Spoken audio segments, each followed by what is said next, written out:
RRR తర్వాత NTR, Ram Charan craze, market బాగా పెరిగాయన్న విషయం అందరికీ తెలిసిందే. ఈ విషయం వారి తర్వాత సినిమాల విషయంలో చాలా క్లియర్ గా కనిపిస్తోంది. ఈ నేపథ్యంలో RRR తర్వాత ఎన్టీఆర్ నుంచి దేవరకు పాన్ ఇండియా స్థాయిలో భారీ హైప్ ఏర్పడింది. ఓపెనింగ్స్ కూడా నెక్స్ట్ లెవెల్లో ఉంటాయని అర్థమవుతోంది. ఇదిలా ఉంటే తారక్ తన మార్కెట్ ను పాన్ ఇండియన్ స్థాయిలో మరింత విస్తరించేలా ప్లాన్ చేసుకుని దానికి తగ్గట్టుగా అడుగులేస్తున్నాడు.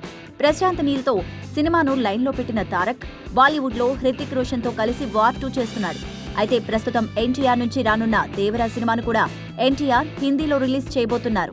అంతేకాదు కరణ్ జోహార్ సైతం ఎన్టీఆర్ తో డైరెక్ట్ హిందీ సినిమా చేయడానికి రెడీ అవుతున్నట్టు తెలుస్తోంది. తారక్ తనకు బాగా క్లోజ్ అని, తమ జర్నీ ఇప్పుడే మొదలైందని, ముందు ముందు చాలా చూస్తారని చెప్తూనే తాను ఏ విషయం గురించి మాట్లాడుతున్నానో తారక్ కు కూడా తెలుసని, తమ కాంబోలో రాబోతున్న సినిమా విషయం గురించి కరణ్ జోహార్ దేవర ట్రైలర్ లాంచ్ లోనే చెప్పేశారు.